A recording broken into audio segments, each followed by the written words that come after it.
We'll leave that right there. Welcome. Hello, my friends. How's everybody doing? Welcome's aboard. Great to see Paddy Chew, Mo, S and on 23 in the house. I kind of wait for 25 to enter into the house. I'm hoping to bring you some news on the front here in the Republic of Ireland. Seems our friend Alan Sweeney was up to mischief. Okay, enough of that racket. It's off. Just it's great handy to see like 24 viewers tuning in there. Is anybody loving the paddy cap? Yeah, saves brushing the Gruga. How am I coming through, you guys? 5x5. Good to see. I like to see when the live chat catches up. So let's do this. For those of you at YouTube, welcome. This is first 20 minutes is dedicated for you. I'll try and squeeze as much as I can, and don't forget. Then we will continue the conversation over. And Davida, my friend Davida, great to see you. Thanks for tuning in. Mo, great to see you, Mo from PSB 5x5. Thank you for the sound check. Michael John Dennis joining us from Manchester United. Great to see you. Stargirl D from California. Let me start the clock for PooTube. YouTube. I'll show you by the medium of social media. Where's that fucking timer? 20 minutes go. Obviously, you know your time is up. And you hear the clang and then the Saxon. Anyway, okay, let's just jump into it. YouTube, before we begin, please don't forget to smash that like button. If you're new to the show, please hit the subscription button, also the bell, and you'll be reminded of future broadcasts. Not very likely because we are being suppressed. Subscriptions are going backwards. They are slow marching us out the door, but we are already using you through the power of YouTube to make your way to, first, if you want to acclimatize to Facebook, and then transfer over to Twitch and D-Live. Great to see all you streamers over there in D-Live that are jumping straight aboard. Welcome aboard, Tommy Podrick and No123, seeing Kyle. Also, new followers, Rusty Springs, they haven't updated yet, with Croy FM. Thank you for the likes and the shares. Let's push it out. Okay, what's happening, GT? What is happening? Well, this is happening about 2 hours ago. Soon there's a convoy coming down from the north of Ireland, travelling through to the south. They're in the middle of town. I could have gone live, but I wasn't aware of it.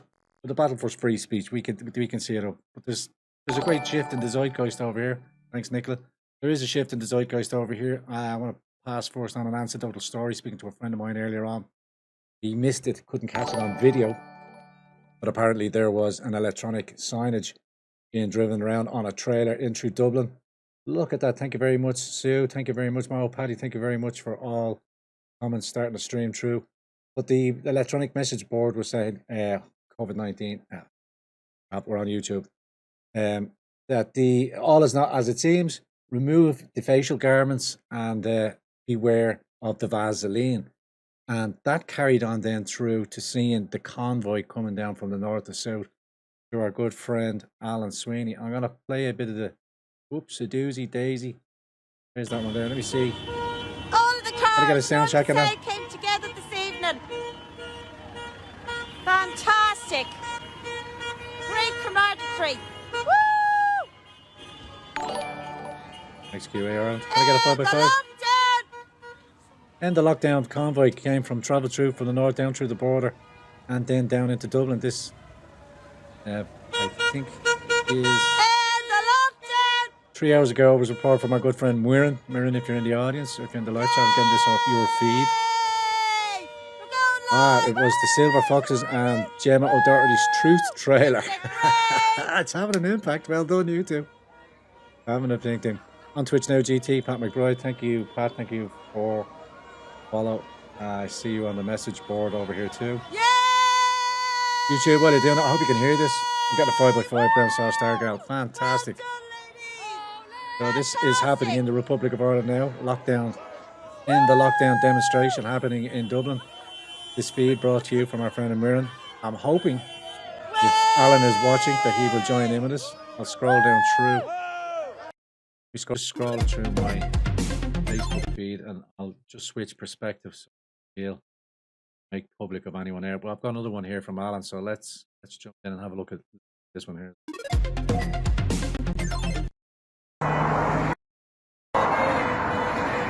Fantastic to see.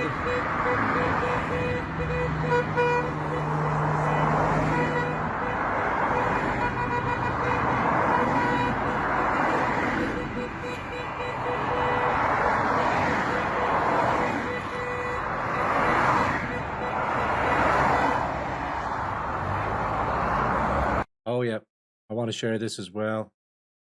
A barrister and senior counsel, and I want to make it clear that I am speaking to you in my capacity as a private individual. I want to provide a quick update since the events of last August. Because I spoke at a public rally organised by Health Freedom Ireland, Dublin Lord Mayor Hazel Chu, Minister Roderick O'Gorman and Minister for Justice Helen McEntee publicly called for an urgent investigation into me as a member of IPAT, which is the International Protection Appeals Tribunal. This caused a cataclysmic storm of negative publicity, and many of you have wondered what has been happening since then. I was invited to speak at a public rally in Dublin, Ireland by a non-political organisation called Health Freedom Ireland, specifically on the topic of wearing masks, which was by then a mandatory requirement in most public places, including retail outlets, restaurants and public transport. As a lawyer and researcher in various fields to include health and related matters, I addressed issues of concern from many people regarding the potential dangers of relying upon an inaccurate and inadequate PCR test to promote the rising case numbers to justify continued testing. This in turn led to justifying further lockdowns. In addition, I highlighted the dangers of mask wearing itself and the inadequacy of mask wearing as a preventative for spreading a viral disease such as COVID. There is substantial evidence and data to justify such a view, and for those of you who are interested, I have left references to important studies confirming such in the description box below. A common feature amongst those who spoke was a concern that there was no public consultation or debate allowing for different views and opinions on these important matters. I would hope that many, if not all of you, would at least respect my right to have, to share and express my views. Furthermore, I totally respect the right of anyone to wear a mask, and I believe in freedom of choice and freedom of expression. However, it was the events which took place in the aftermath of that rally which sadly transpired to garner the most publicity. Much of that related to my own appearance and unfair and inaccurate assumptions made by powerful people. I happily stood on a platform with others to address a diverse multinational audience on a topic that we all have serious concerns about. This resulted in a flurry of negative commentary in social media, one prominent tweet being from the Lord Mayor of Dublin, Hazel Chu. This was followed by a tweet from the Minister for Integration and Children, Roderick O'Gorman, and then a tweet by the Minister for Justice, Helen McEntee, who requested the International Protection Appeals Tribunal act urgently regarding my attendance at this rally. Other groups jumped on the bandwagon and more tweets followed by other politicians. The Taoiseach himself, Micheál Martin, entered into the fray on the Claire Byrne show, and several journalists wrote about the issues in the days and weeks to follow. A further development of interest concerns a letter written on behalf of the Me the East Green Party. This letter was signed by one Adrian Smith, whom I do not know. And this letter called upon the Minister for Justice to not only carry out an investigation into my attendance at that rally, but also called upon her to dismiss me from my position. This letter was also published on the Green Party's social media within 24 hours of the tweets on the Sunday morning. It is still on their social media and has been retweeted and endorsed by one of their TDs. This was followed by trolling on social media platforms, combined with some nasty emails furnished to IPAT. Many of the original tweets now have been removed. My role in IPAT is simply to adjudicate on appeals by asylum seekers who seek international protection due to persecution and oppression. Many of them are fleeing jurisdictions from regimes where their fundamental rights and freedoms are denied.